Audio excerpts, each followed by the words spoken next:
Welcome to Everything Pro Wrestling. Everything Pro Wrestling is a show by the fans, for the fans. And I am your host, Conrad Cushman. And with me today, I have Robert Anderson, and we are here to discuss our 2018 year-end awards.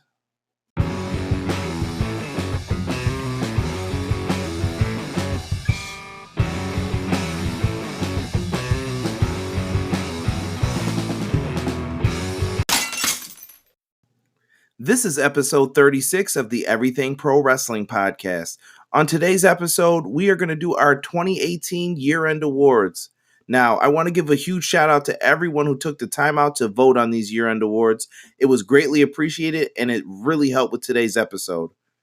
Now, before we get into our awards, we're going to have a quick word from our sponsors, and then we're going to get right into the episode. All right, Robert, I guess it's time to finally make this show happen. If you guys hear the mouse clicking, I apologize now. Robert, say what's up to the Everything Pro Wrestling world. How's everyone doing? All right, we're going to talk about all of the moments of the year. Now, if you hear me clicking through, that's because I have to get your results from SurveyMonkey, so don't be alarmed by it. Sorry, I apologize now if you can hear it real bad. Robert, first and foremost, let's talk about the most shocking moment of the year. What did you have for that?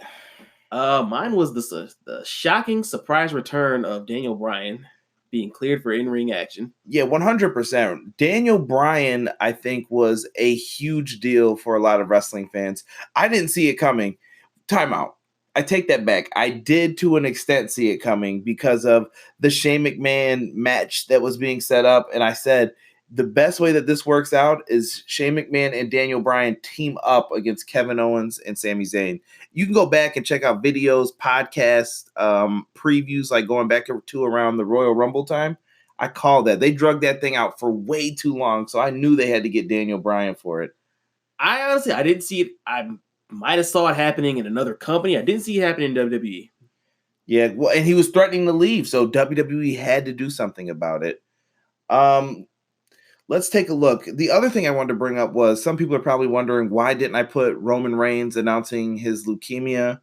I just didn't think it was appropriate for the subject matter. We all know that's a shocking moment. That's a real moment too to Roman Reigns. It's just a kind of a downer, but yeah, and I didn't want to make this like a down thing for the whole year. But shout out to Roman. Yeah, get well, Roman. So we both said Daniel Bryan returns, and the people agreed with us on this one. Daniel Bryan returns ended up winning with, let me see how much here, 26% of the vote, and that was the largest. This was spread out pretty well, though. We had Asuka losing her streak to Charlotte. That one did pretty well. Nakamura's heel turn. Brock Lesnar defeating Roman Reigns at WrestleMania. Kenny Omega finally wins the New Japan title, all-in success. ROH secures MSG. That's another surprising moment that we should probably talk about a little bit here. Ring of Honor getting MSG. Did you think that was going to happen after WWE put their like injunction in on it, kind of like to kibosh it? I shout out to New Japan. They helped secure that. They definitely deserved it. Absolutely. Like, oh, we're not going to run your building, but no one else can. That's like, it's like the angry ex-wife. If I can't have them, no one can. Yeah. And it was just a crazy year for WWE. And then even during that time, they still had the Saudi Arabia Crown Jewel show. Like, what? Dean Ambrose turns heel on Seth Rollins, and the people were outraged because it was the night Roman Reigns announced his cancer. I thought it was perfect timing. That very well done. Daniel Bryan turns heel on AJ Styles.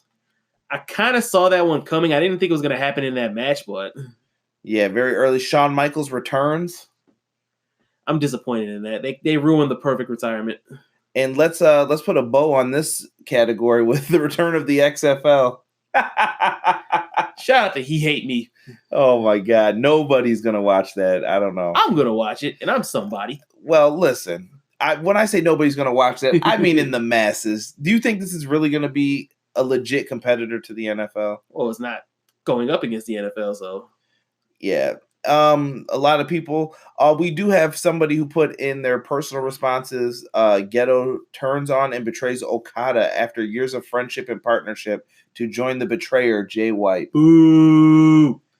Robert's not a Jay White fan, folks, so we're going to keep it moving to the next category here.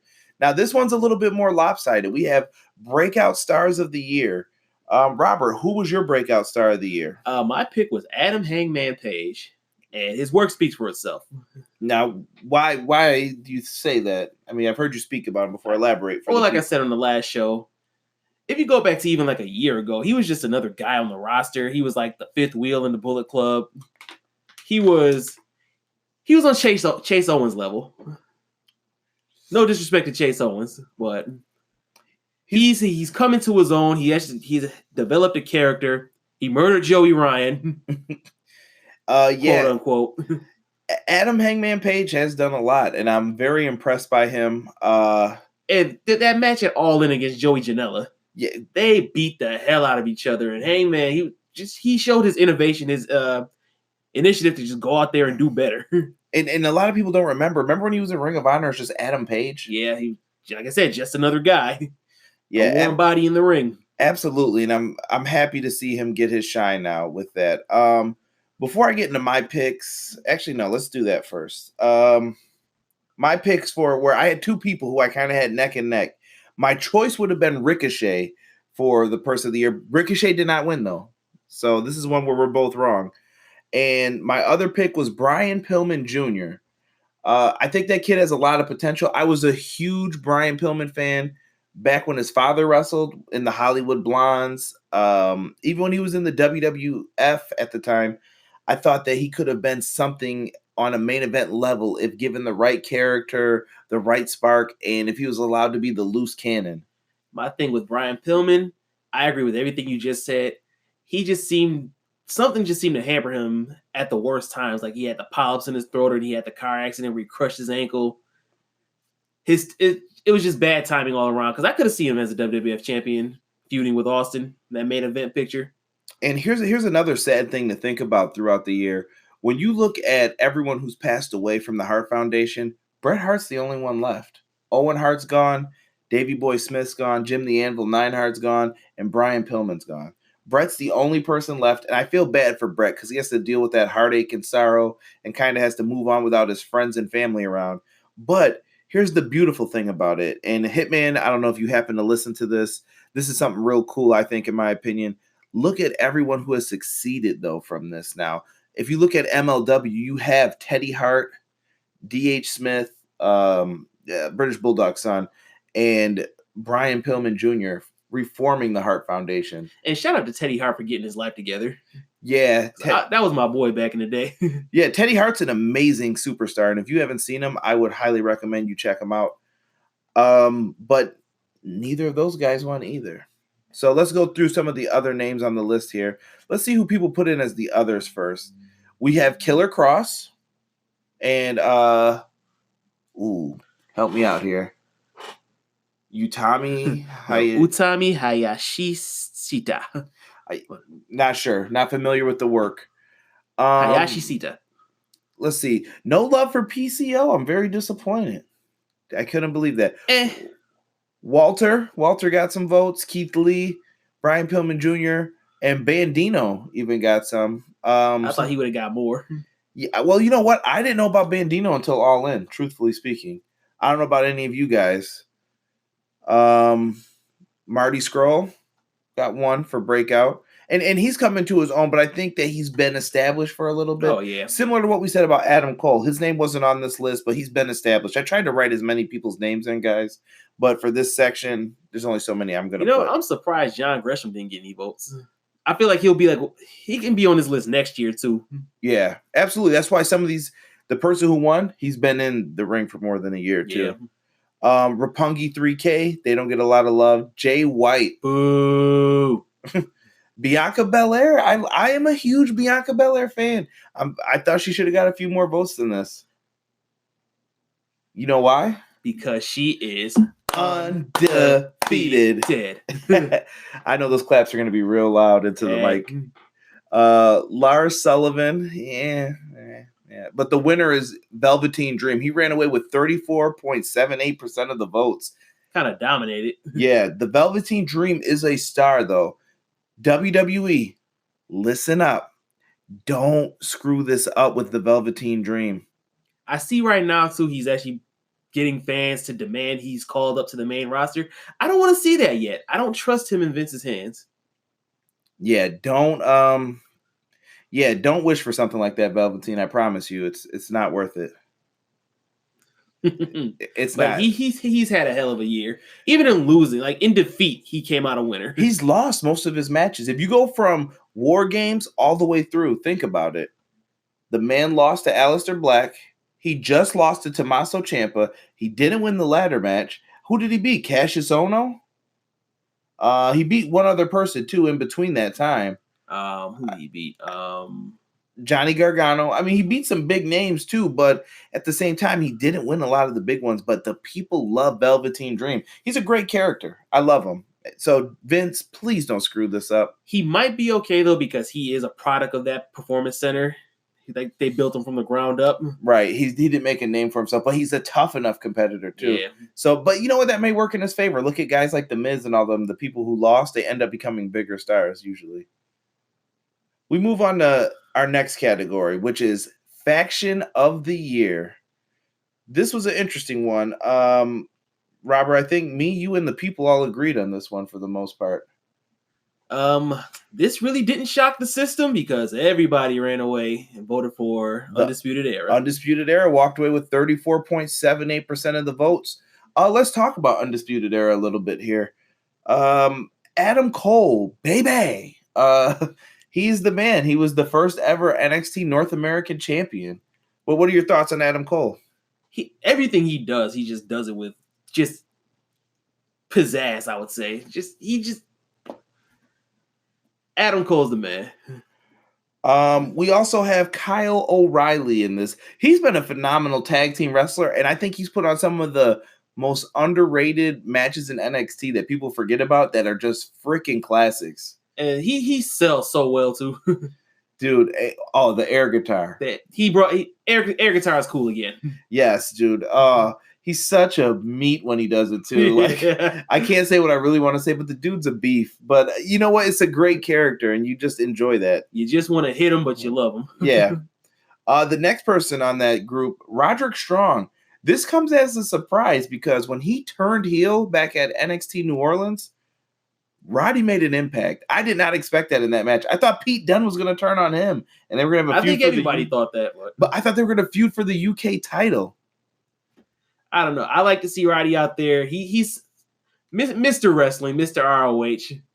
He's just a better heel. He's Mr. NXT now. Is he though? I think he puts on great matches every time. He always puts on great matches, but his character has always just been bland. Yeah. But now with the Undisputed Era, I feel like he's like tapped into something that he wasn't using. I think him being a heel masks like his crappy faceness. Not that he's a crappy baby face. Like it's easy to get behind him, but there's something about Roderick Strong to the point to where you're like, he seems like he'd be a better douchebag. Like when he plays off of them, he's better at playing off of heels. It's like a varsity club deal, like the Jackson High School. Yeah, 100%. But before we end this with Undisputed Era, Bobby Fish. Oh, I'm getting to it. Okay. Bobby Fish. Now, Bobby Fish ended up getting hurt very early on in the beginning of the year. He dealt with a knee injury. I don't know what he tore. I want to say it was the MCL. Yeah, well, Bobby Fish is out. He's wearing that big knee brace now. What do you think? What do you have? Do you have hope for Bobby Fish? Like, here's my question. So out of those three, O'Reilly, Strong, and Fish, who's the tag team and who's the single star? Because you got Red Dragon, but now I love the combo of O'Reilly and Strong. Just roll with the Freebird rule. Yeah, but someone's going to have to... Do you get what I'm saying? We're not breaking these guys up. I hope we're not, but I guess Cole's like the leader, though, I see it as. So yeah. But I hope Bobby Fish has a great year and that he can deliver on all levels. He had a decent match with EC3 upon his return, and I'd like to see him just do well. Other than that, we got to talk about two other factions out of this here. Let's talk about, you know what? Do we mention the Shield?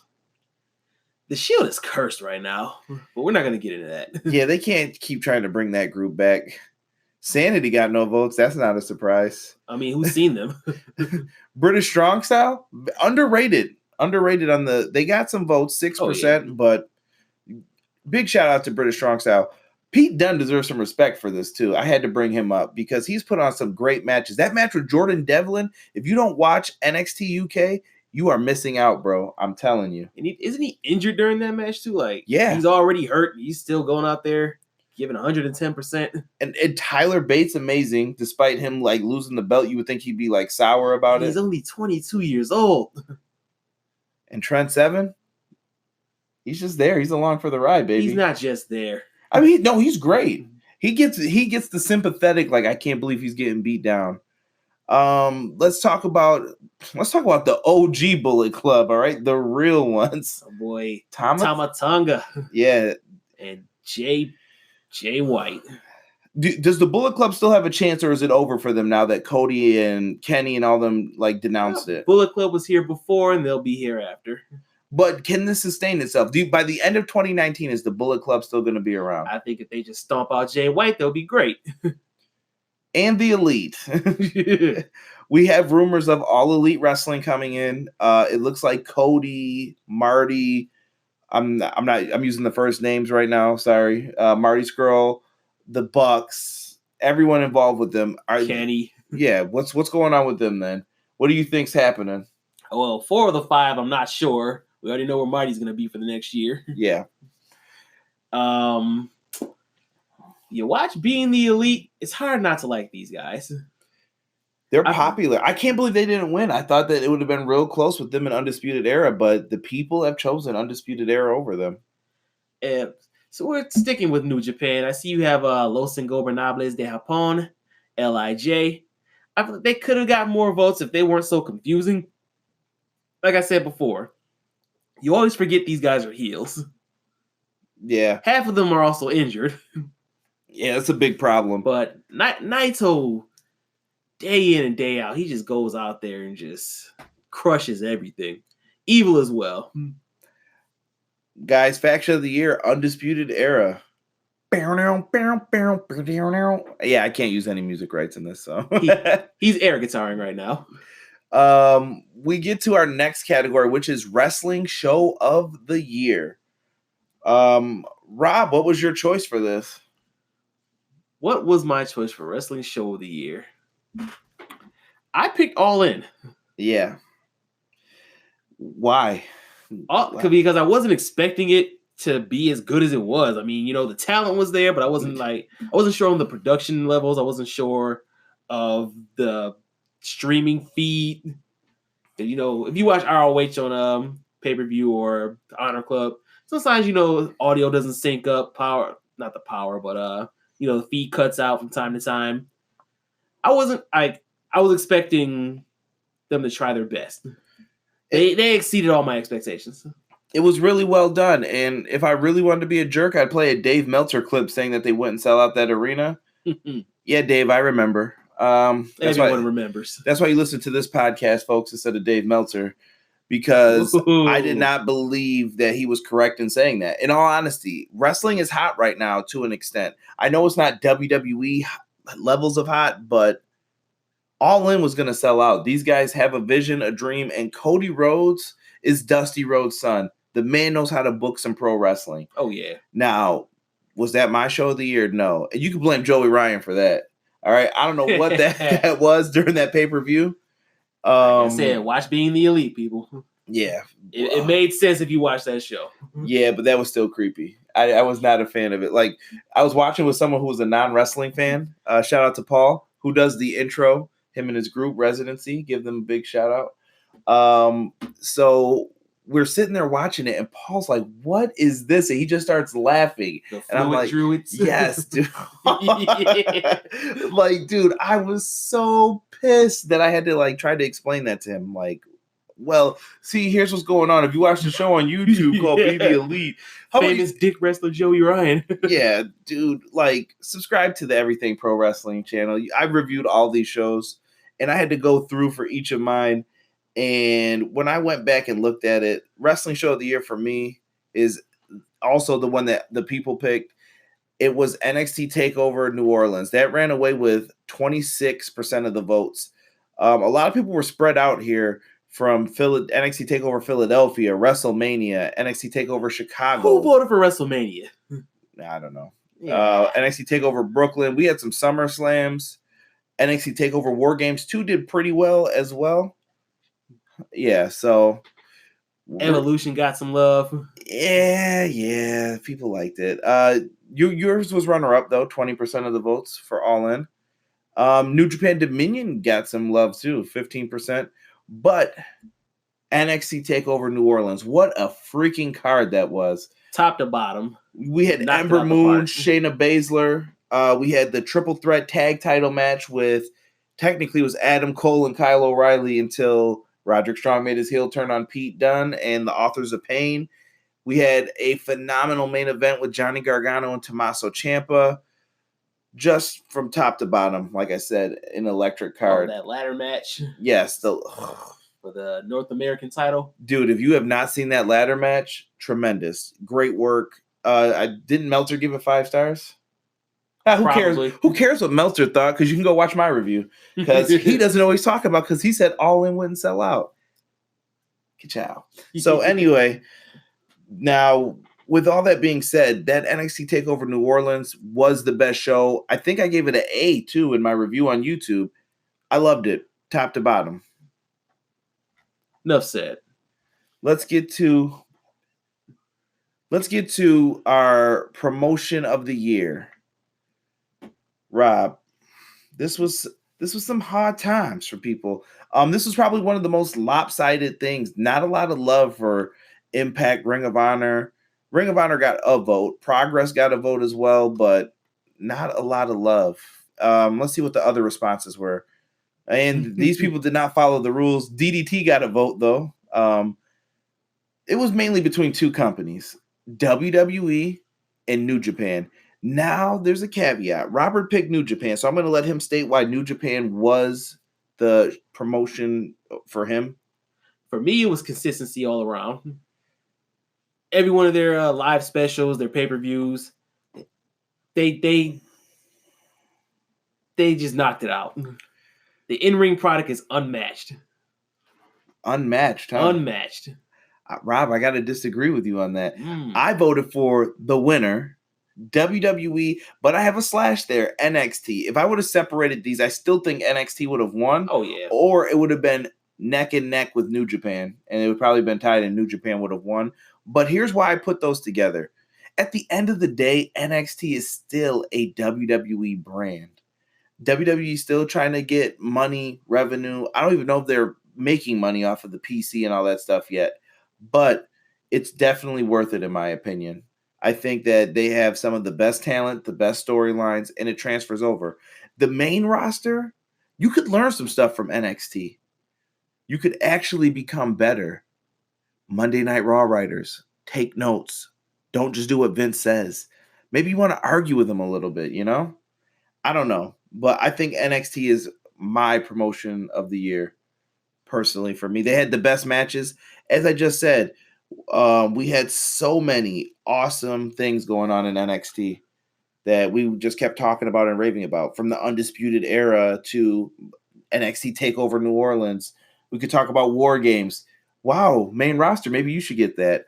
But I think that they were just above New Japan Pro Wrestling. I mean, you could go back and forth with which one's better, but I prefer NXT personally. Now that being said, we had some people, they put their own choices in there. NXT individually, NXT by itself. NXT is a part of the WWE, meaning Asuka's streak matters. NXT title reigns matter. The history of NXT matters. Yeah, and it transfers right over to the main roster. That goes to the commentators on Raw, especially you, Corey. Yeah, I don't like when they try to kind of forget. Poo-poo. Yeah. Oh, that never happened. Whatever. WWE's known for doing that for years, and they always cut people out of Rewriting crap. history. Yeah, like selective memory. Yeah, when Bret Hart was like the longest first ever Royal Rumble entrant, then they just didn't mention him and they said it was Tito Santana. I could go on for years with examples of it, but I won't. Guys, we're going to take a quick break here, get some water, freshen ourselves up for the next round. We have 5 more categories still to talk about. And while we do that, let's also make sure that we talk about some college hoops with Josh Burton.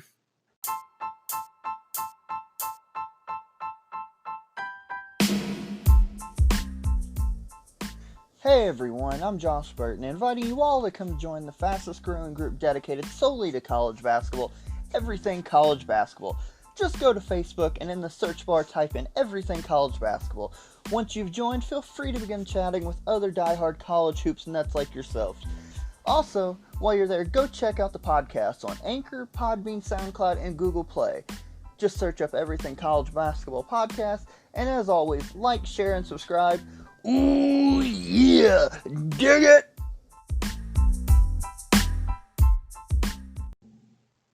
All right, everyone, we're back.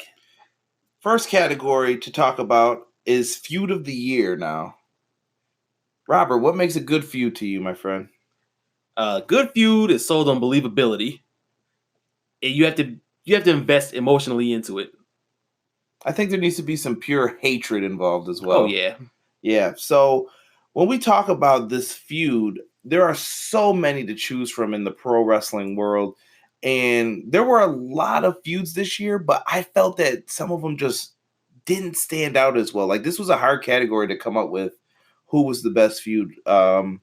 Let's look at some of them because me and you had the same answer as the rest of the people. So we all agreed on this one. Let's see some of the other responses. We have the New Day versus the Elite. Didn't happen in a wrestling ring, so stop it. We also had Naito and Zack Sabre Jr., and we had Tanahashi versus Okada. That's such an old feud. I mean, it was kind of reignited this year, but... they're like the John Cena, Randy Orton of New Japan, so it never dies. We even put DX versus Brothers of Destruction. Meh. I didn't think anything of it. Son of Havoc versus Killshot. Eddie Edwards and Sami Callihan, which I thought was underrated. I really did. That bat shot definitely added to that. Cody Rhodes and Nick Aldis got a little bit of love in this too. Pentagon Jr. and Marty the Moth Martinez. Shout out to Marty the Moth. He follows me on Twitter. Great guy. Give him a follow on his Twitch if you guys can, if you ever get the chance to. Check him out. Shayna Baszler, Kairi Sane have had a few matches this year too. What do you think about the Bucks Briscoes? Anything with them? Was that a feud, would you say? That I struggled to put that one on there for the people to vote for. It was more of a feud like over the last couple of years, kind of like with Tanahashi and Okada, where it was kind of reignited this year. Right, it just carries over kind of similar like Rock Triple H. Like it's never really over. What else did we have? We had Sami Callihan, Pentagon Jr. They had a great match. I feel like that feud wasn't long enough though. Yeah, they had some good matches though on those Impact shows. The one where Sami Callihan got his head shaved. Woo! Good match. Austin Aries, Johnny Impact. It's still kind of going on after Aries walked out. Is it a work? Is it whatever? I mean, I think it's a work personally, but Kevin Owens, Sami Zayn versus Shane McMahon, Daniel Bryan. What did you think of that feud? I love how Sami Zayn inserted himself into it when he pulled Kevin Owens off of that announce table. And Sami needed that heel turn, I felt. Yeah. He was kind of lacking a little bit. He was stuck in like the same mode. And he ran with that character too. Yeah, he did a really good job. You know what? And I think this helped Shane McMahon not have to take his crazy of bumps. He didn't have to be the man as much because he had Daniel Bryan and he got 2 great wrestlers to work with. And the return of Daniel Bryan helped. Charlotte, Becky Lynch. That is our runner-up actually for this one. Good feud. It's great feud, in my opinion. You know what? I'll go with that. I'll go with great. But wrong roles. That's the only reason that like hurts it to me. Like, I don't know. Maybe they're adjusting them now, but in the beginning, Charlotte was the face, Becky was the heel, and I did not like that. I didn't believe it. I mean, Becky didn't get booed, so was she really the heel? Touche, sir. The only heel thing she's done was make fun of Edge's retirement. And she got cheered for that. Yeah, that's true. Rousey McMahon was another one we had on there. Nobody voted for Roman Reigns, Brock Lesnar. Let's get to the feud of the year, though. Johnny Gargano versus Tommaso Ciampa. In a landslide. Dude, 31 votes. This got 67% of the votes for this. Easily the feud of the year. This goes all the way back to, was it Brooklyn? Did it happen at a SummerSlam show? I think you're right. Well, if I'm wrong, I apologize. But this goes all the way back to what I believe was Brooklyn, to where they're on the stage looking at each other, and Tommaso basically throws him into the stage and says, "It's my time." And he goes out for an injury. Johnny Gargano fights and claws his way towards the NXT title, and who's there to ruin it for him? Tommaso Ciampa. And this storyline is still going on as we speak, folks. I don't know where this is going to end, how it's going to wind up. I love the fact that now Johnny Gargano has turned heel, and he is in a weird position that he is a heel that feels justified and thinks he's a babyface. Kind of like Bo Dallas. Kind of like the opposite of John Cena, you know? Like, same with Bo Dallas. It's weird, though. Like, they feel justified in their logic and everything else. What do you think of the Gargano Ciampa? Huge fan of Ciampa. I like Johnny Gargano. Johnny Failure in my book, though. Come on, man. I love where his character's going right now. Yeah, I'm looking forward to it. They got a huge cage match coming on tomorrow night for NXT tapings or whatever. It's already happened, but I can't wait to watch that on the network. It should be really interesting. We're down to the final four, Rob. Are you ready for this? Oh, yeah. Let's talk about yeah. the tag team of the year. Don't make me laugh while we're doing this. It's always important to have fun when you guys are recording a podcast or doing anything. And I've been getting positive feedback about having guests on. So, Robert, you're doing a great job. Thank you for cracking me up in the middle of this. Tag team of the year. Lots of choices. Lots of them in this one. For you, Rob, who did you think was tag team of the year? Actually, no. We actually picked the winner in this one, so we're going to have to hold off for a second here. All right. Let's look at what we have here. So in the other category, people wrote in the B team. What's up, Flood? Shout out to my boy Carrion Flood in Ireland. Every time. We got Roppongi 3K as well. I like Roppongi 3K. What do you think of them? I love that entrance with what does he have? Like the fire extinguisher or whatever, the jetpack, whatever. Rocky Romero. Yeah. And the techno music. Man, why did Rocky Romero retire? Do you know? I don't know if he's actually retired or is he just like maybe healing from like ailing injuries, and he's good on the mic, so I just miss him and Trent Beretta, you know? Yeah. So let's see who else got shown. Mustache Mountain got a little bit of love here. What do you like those guys? Are they going to be the first NXT UK tag team champions? I feel like that's too obvious. I don't know. We'll see what happens with that. But I'm a huge Mustache Mountain fan. They had an incredible match with the Undisputed Era at the Lord Albert Hall show. I think it was it day 2? Yes. Yes, because I reviewed that on YouTube as well. I didn't do day 1 though. But day 2, they had an incredible match with them. Yeah, like I said, we've talked about those guys enough. Amazing. The Golden Lovers were also on here. They got 8.7% of the votes. Kenny Omega and Kota Ibushi. See, I couldn't vote for them because I know that it's leading to a singles match between the two, maybe at that MSG show. They're going to tear down.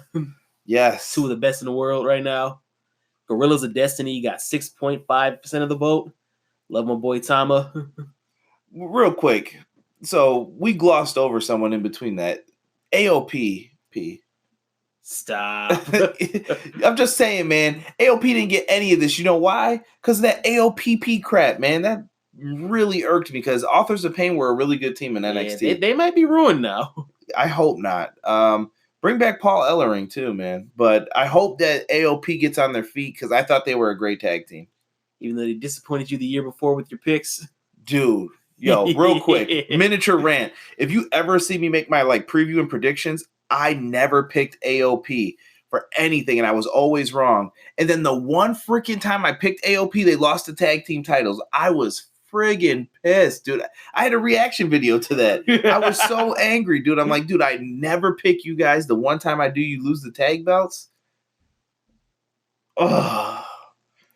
Anywho, Enjoy the piss.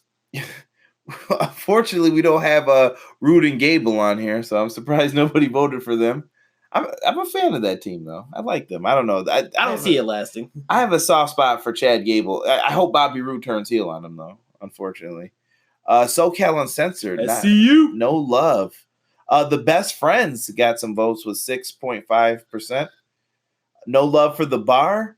New Day and the Usos split each other. They probably could have came close to winning, but they like kind of separated. They broke themselves up with 13% each.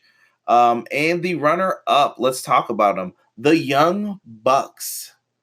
Too sweet. Too sweet. Whoop, whoop. Too sweet. If you ever go to a Young Bucks show, that's all you're going to hear probably throughout their entire match. What do you think of the Bucks, though? I mean, I thought they were going to win this, actually. If you asked me beforehand who I thought was going to win, I would have picked them. Bucks are just amazing. Yeah, you got people out there calling them spot monkeys. They're only good for highlights. Them boys can go. Yeah, absolutely. They remind me, like I said, people probably hate this. They remind me of the young Hardy Boys. They got it. They got the moves. They could do everything. Very athletic. But who did they lose out to, Robert? The Undisputed Era. He's air guitaring again, people. And I think well deserved. Yeah, absolutely. Once again, I'm Bobby Fish. This is no disrespect to you. I know you were there in January, but you just showed back up. So all the credits got to go to Kyle O'Reilly and Roderick Strong. Freaking amazing team, dude. Amazing. They've put on some of the best matches, no matter who they're in there with. You can put them in there with Heavy Machinery. You could put them in there with Mustache Mountain. Who else did they fight and have incredible matches with? Pete Dunne, Ricochet. It doesn't matter who, man. They're killing it. Before we move on, LAX got no votes. And I know people like to crap on Impact Wrestling. If you watch these kids, though, so good. Maybe they got confused because they had the OGs. Oh, with who were the original? Eddie Kingston and Hernandez and Homicide. Yeah, just saying. They were the original LAX. I don't like when tag teams do like there's the Rockers and there's the New Rockers. Like, cut the crap. This one kind of made sense, though, with Conan. I guess. I'll let it rock, but good for them. And I think that team, you can expect some big things from them in the future. Yeah. Impact's building their tag division off of them. But the winners of the Tag Team of the Year were the Undisputed Era. Excellent work. Now we're getting to the Big Boy Awards here. And this one's actually the Big Girls. We have Female Wrestler of the Year for 2018. This one is... you probably already know who won. Absolutely. But we'll talk about some more before we get into it. I won't even play the Jeopardy music for you. Rob, who did you vote for, though? Because you picked someone who didn't win. I voted for Taya Valkyrie. Okay, why is that now? You gotta break this down for the people because she didn't get too many votes. See, 2%. 2%. I think that was just me. I voted for Taya Valkyrie. I know a lot of people aren't fans of the intergender matches, but she goes in there and she gets the hell beat out of her and she beats the hell out of other people. You watch Lucha Underground, her stuff with the what are they called? Johnny Impact or Johnny Mundo. Johnny Worldwide Gimmick Underground. Johnny Gimmick name. Yeah. Yeah, she was amazing though. That match that she had. Who's their lackey in Impact now? I can't even think of his name. Ricky Mundo. Ricky Mundo. Yeah, she beat the crap out of him. He got jobbed out. He got jobbed out. Creepy doll. But no, Taya's just... I became a big fan of hers watching Lucha Underground, where she had that no holds barred match against Brian Cage, and she took that ladder spot through the table. Beast. And she's sexy as hell too. Yeah. Taya Valkyrie. When I see her, I kind of want her to beat Tessa Blanchard. Like when Tessa has to lose the belt, I think she's the next woman to step up for Impact. I can see it, and I think you'd be foolish not to have her on there. Let's show some other love. Guys, we already know Becky Lynch won. That's who my pick was, too. But let's show some love to some of these other chicks real quick. Robert, I'm gonna say the name. You give some quick thoughts. How about that? Because people would rather hear some of your stuff because they hear from me all the time. Nikki Cross, insane. Tony Storm, Very talented. Io Shirai, Work on your moonsault, but you're great. Probably the best in the world. Shayna Baszler. Shayna Baszler has improved leaps and bounds. I was gonna say the same thing. Jordan Grace, Thick Mama Pump. Holla if you hear me. Jonathan Gresham, don't beat me up. Yeah. Tessa Blanchard. Tessa Blanchard is Tully's that's Tully's kid, even though she was raised by a Magnum TA. Nia Jax with no votes for the record too. I think if she didn't break Becky Lynch's face, she'd have got some votes. People don't like her right now. Now, this one I got to rant about a little bit. Do them both. Bayley and Sasha Banks got nothing? Come on, people. Nothing. Yo, Sasha Banks and Bayley are being wasted. And if you think that women's tag team titles are going to help them, you are sadly mistaken. The Raw tag division sucks already. You mean to tell me, oh, let's bring some more women's belts in. Let's pay attention to that a little bit more. Get out of here, bro. Like, no one's going for that. I'm sorry to say it, but it's not worth it. Also, therapy draws ratings, apparently. Ronda Rousey. Rookie of the Year. You know what? I think she's in the conversation with Kurt Angle, Brock Lesnar. Solid Monster said it.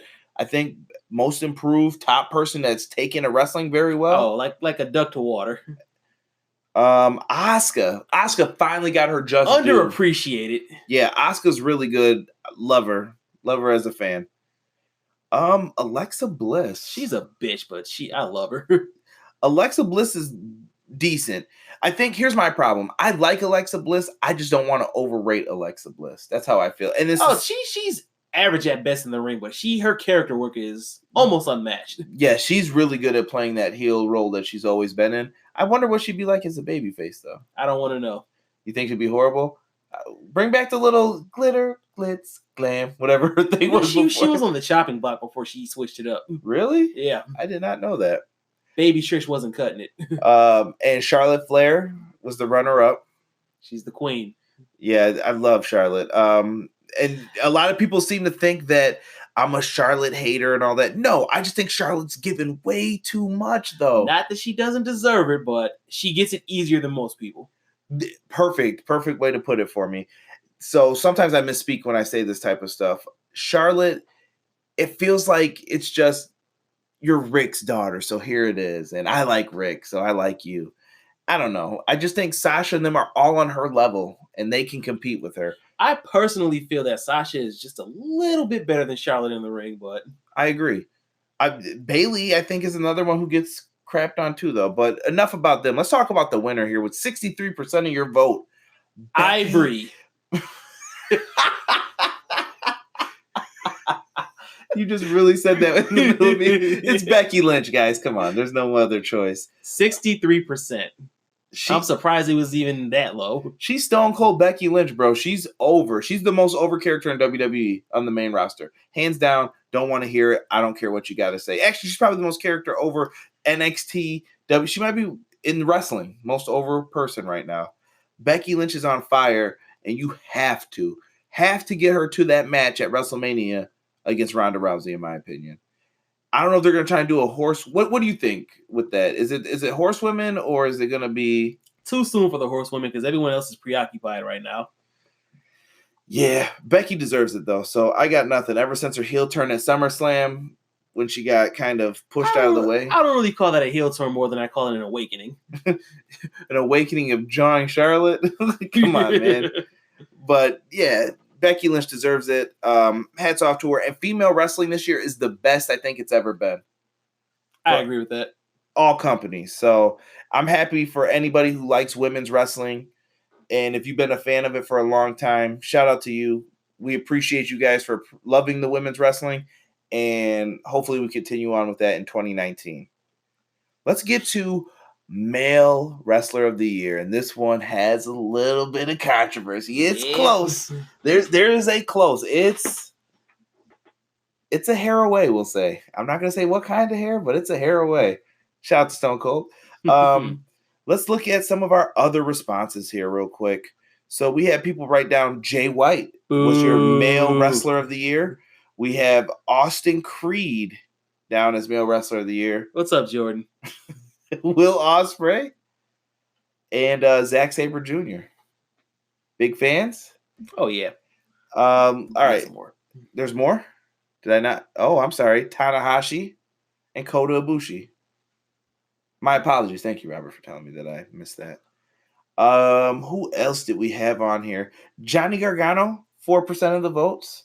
I thought he was a tremendous choice, but came up a little bit short. The Johnny failure stuff killed him. He did it to himself. Terrible. Pentagon Jr. got shown some love in this too. He's had a tremendous year. I think his problem is his exposure because he moves around so much. He's in Lucha Underground. He's been in Impact, MLW. Yeah, he's everywhere. Shout out to Phoenix too. A lot of people forget about him. Another tremendous talent. The Lucha Brothers. They could have been on the tag team list too, but they, like I said, I think they move around too much and then they feud with each other on another show. Tommaso Ciampa, same as Johnny Gargano, same percentage of votes. He's done great this year for himself. I could see him being in the argument. I thought he'd be a little higher up, but apparently not. Braun Strowman got no votes, and I think that's due to him not beating Brock Lesnar. I think it's due to him turning heel. That was a stupid heel turn, in my opinion. Yeah. It ruined him, and then, oh no, we need a babyface now. Come back. And it's just like, yeah, whatever. Braun Strowman would have got more votes than him. Like, come on, dude. Roman Reigns got 2% of the votes. He's consistent. I'm shocked. Cody with none. Yeah, that shocks me. Naito, 2% of the votes. Miz, 2% of the votes. Okada, same as Gargano and Ciampa with 4.35. Okada losing that belt and having that kind of, I don't want to say breakdown. I'll say more like a mid-career crisis. Yeah, and that storyline though. That storyline though. In-ring psychology too that New Japan uses. Love it. Let's talk about the top three here. Coming in third place, the bronze medals, Seth freaking Rollins. And I believe this was your pick, right? Yes, I do have Seth Rollins written down as the guy who I would have picked. Seth Rollins has had an amazing year from that gauntlet match on Monday Night Raw to his WrestleMania triple threat. We can go all day with great Seth Rollins matches. The open Intercontinental title matches. Don't take this the wrong way, guys, because you're going to call me a hypocrite. The good matches with Dolph Ziggler, the good matches with Drew McIntyre, the awesome Shield matches. I didn't want to see it 15 times, though, with Dolph Ziggler is what I'm trying to say. But they've had great matches, great chemistry. Rollins is amazing. Now, here's where the controversy comes in, guys. So these votes came down to one vote changed all of this. And I swear to you, I looked at this yesterday, and I believe that the person who I'm about to say was up. So this completely changed over the last 24 hours. The runner-up for this award is Kenny Omega. The cleaner. I thought the cleaner was going to have it, but I'm not surprised by who beat him out. Kenny Omega is the runner-up. He's had an amazing year. He's gotten better, I think, in my opinion. He's done his thing, and he's the hottest person in pro wrestling that people want in WWE. WWE wants Kenny Omega there. It's the best bout machine. That's all I got to say about it. Enough said. Robert, and you're going to take over for the winner and the person you picked to win. Mr. Consistency, AJ Styles, number one, male wrestler of the year. Phenomenal. He's phenomenally phenomenal. Yeah, so why did you pick AJ? I picked AJ because despite some shaky feuds, despite him not learning to wear a freaking cup, there's a compilation video out there on Twitter of him just nut shots. AJ, he's just delivered everything on the mic, in the ring, on commentary, and storyline.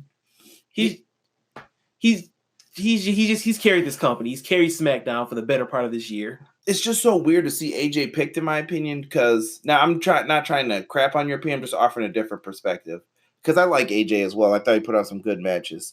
Everything was consistent, as you said, but I expected some of these to be great. Like the feud with Kevin Owens, Sami Zayn. It was good.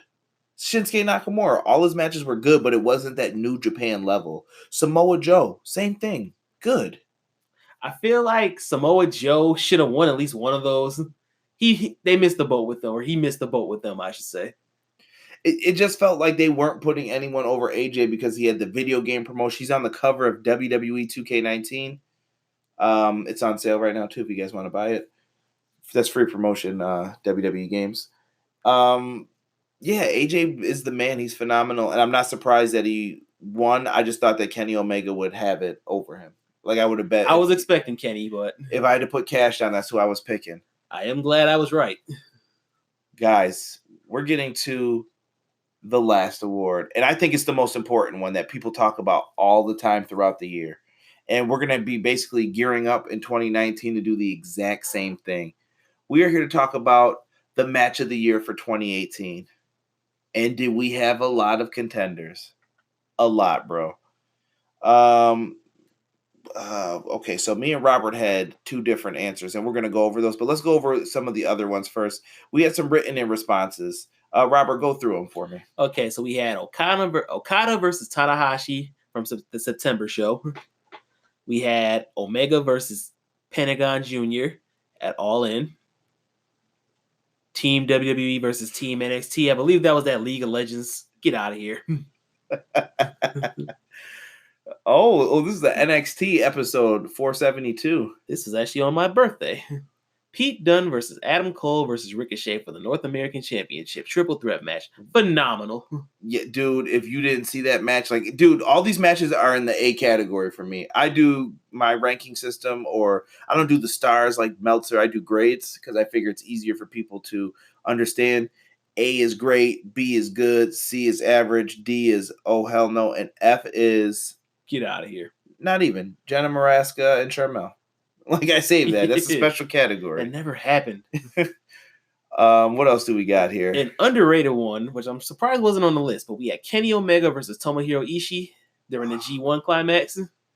Ishii's the man. I'm a big the Stone Pitbull. Yes.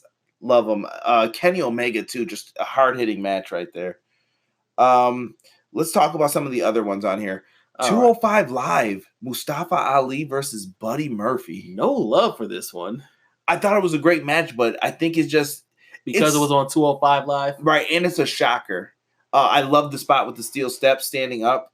Beautiful. If you guys have not seen that, go on the WWE Network and you have to type in no DQ Mustafa Ali versus Buddy Murphy. Dude, that Spanish fly off the announce table. Amazing. Dude, really good match.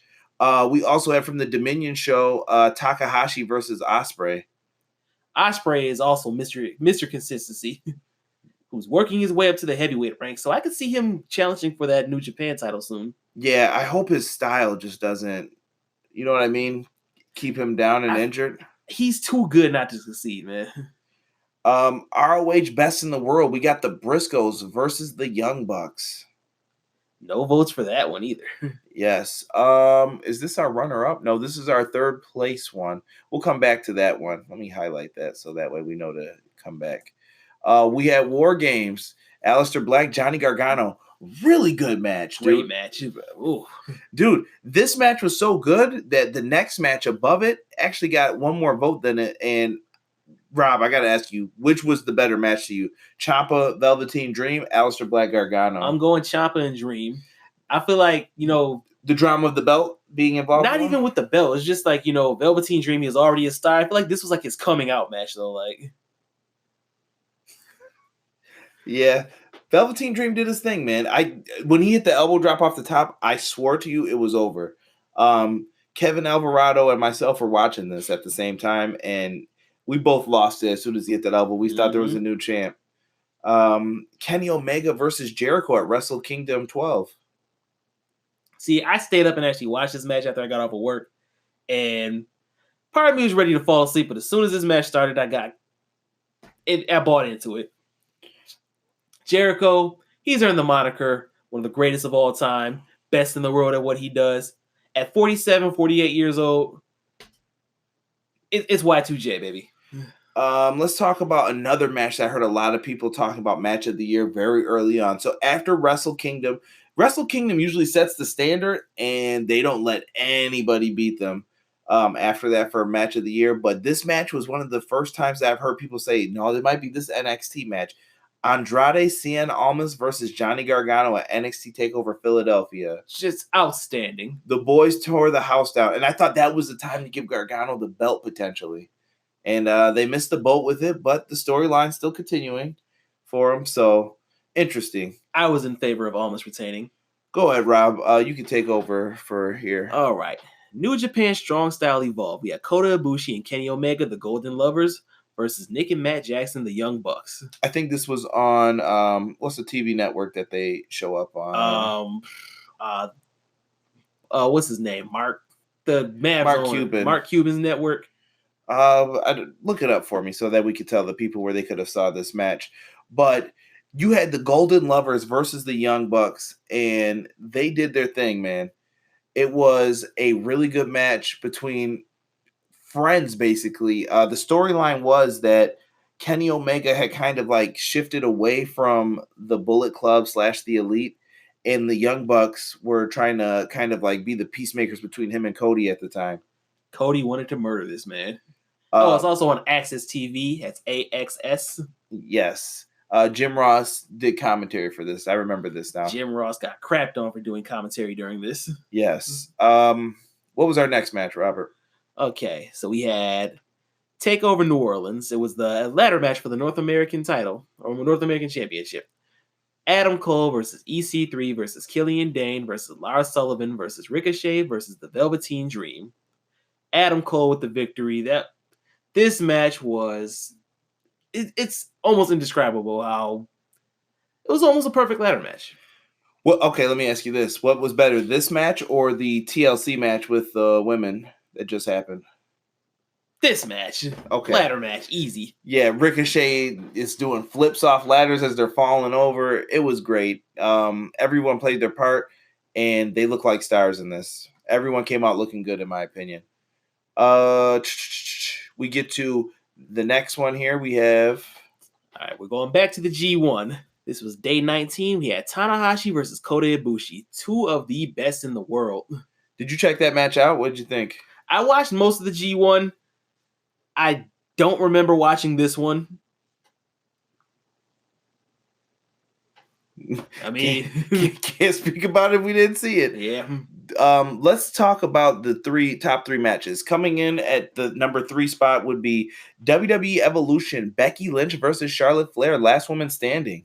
A lot of people loved this match. I was one of those people. Yeah, I thought it was really good. It was the best match on that card, in my opinion, for Evolution. Should have been the main event. Yeah, Ronda Rousey's a bigger draw. I guess, man. But really excellent match between both ladies. Good to see Becky get her just due in that match. Thumbs up for me. Number 2, and this was my match of the year, in my opinion. I know some people are going to disagree with me. Call me WWE Mark. I don't care. The NXT TakeOver New Orleans match with Johnny Gargano versus Tommaso Ciampa, the unsanctioned match. This is after Gargano's been fired and he gets reinstated if he wins. Awesome, dude. The storytelling in this is impeccable.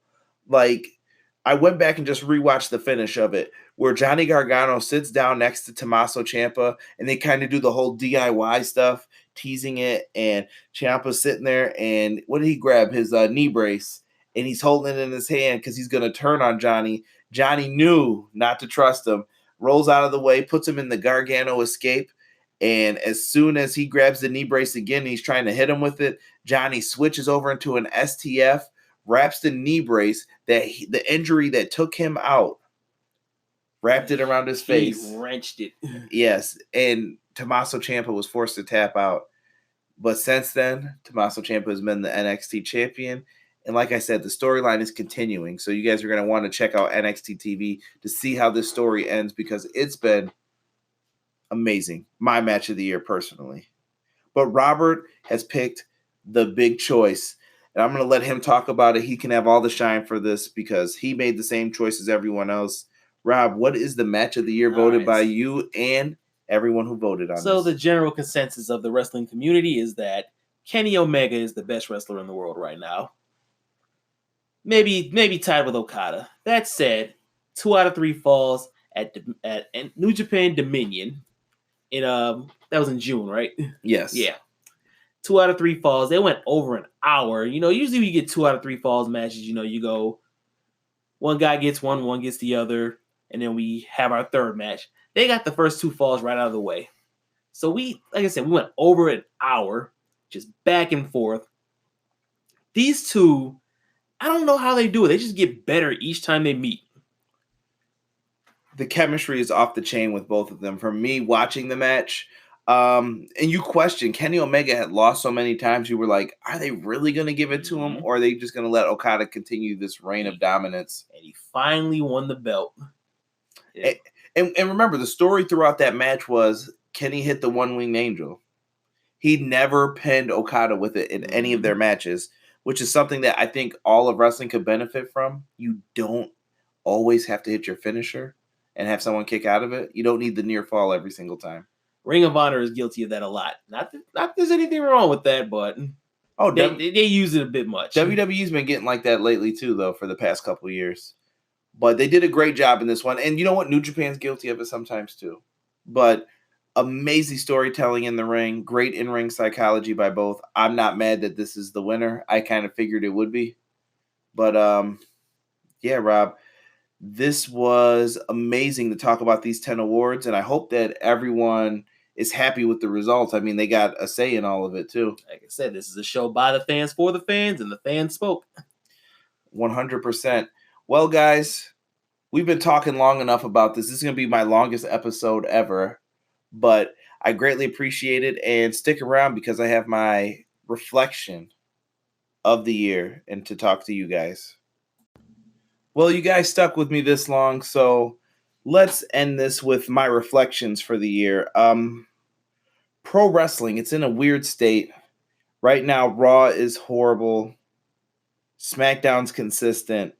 And we got lots of independents rising. We got Ring of Honor. We have rumors of All Elite Wrestling. So many different things out there. There's a lot of wrestling. So if you're unhappy with a company, watch something else. You also have other alternatives. You could watch NXT.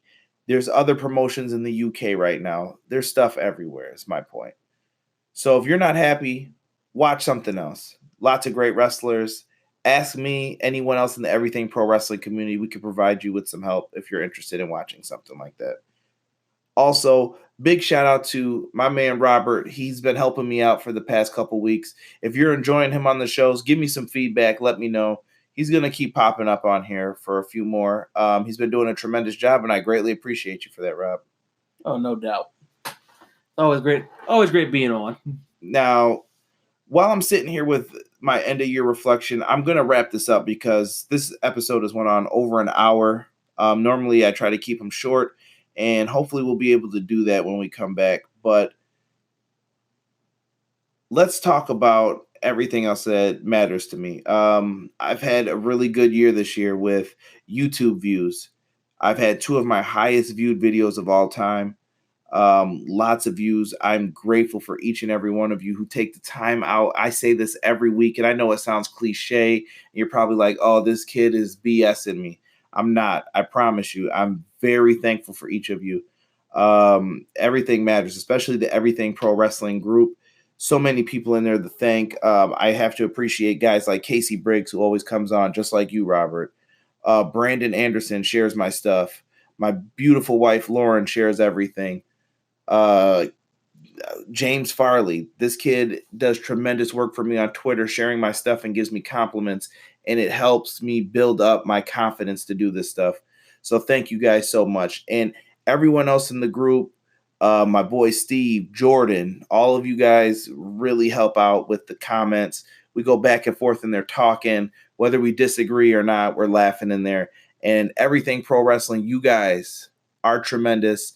And you guys are one of the best wrestling groups that people don't know about. So thank you all so much. Twitter people, everyone part of the hashtag wrestling community. Hashtag wrestling is for everyone.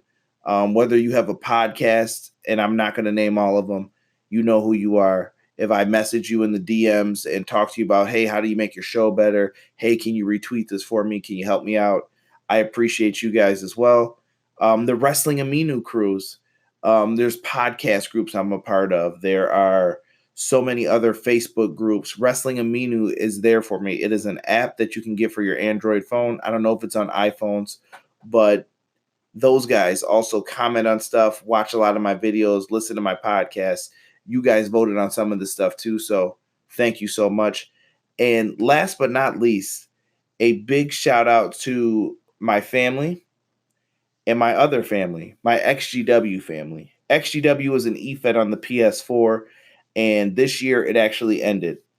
And with all that being said, I appreciate everyone from Cactus to Sick to Flood to Y2K to my boy Ice, Kevin, anybody that I'm forgetting about, I apologize. I'm doing this off the top of my head.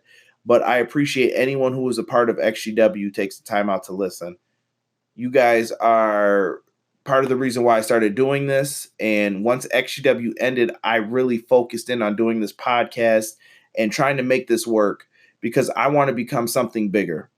At the end of the day, I would like to be in the same shoes as a JD from New York, a Deluxe Man, a Solomonster. But how do I get there?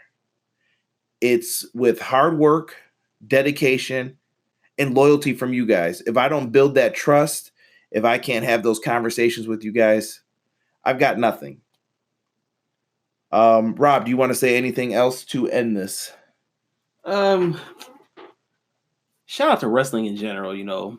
For me, it's in a good place, and for next year, I'm looking forward to what the UK scene has to offer. I've been really getting into their stuff lately. ICW Progress, my boy Walter. He signed with the WWE.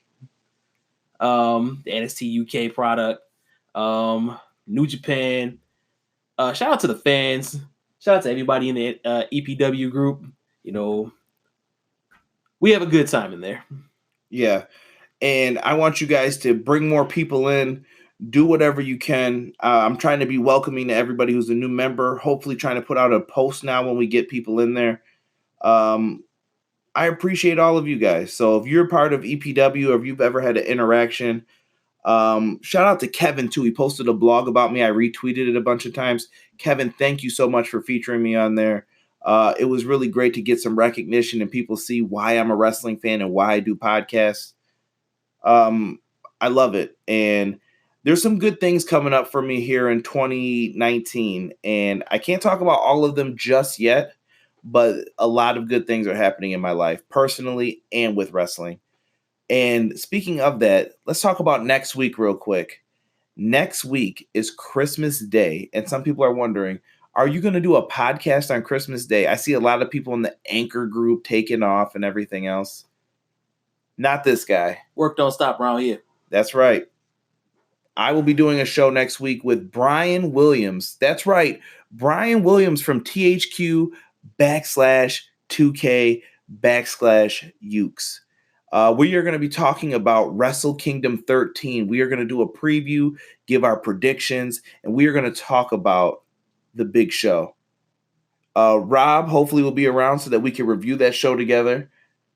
And it's going to be a tremendous time, guys. So make sure you are subscribed to the YouTube channel. You can subscribe to the podcast. It's everywhere, guys. Whether you use Apple Podcasts, we are on Tuned In now. Podbean is up. I'm on 12 different platforms now. So find whichever one works for you and subscribe.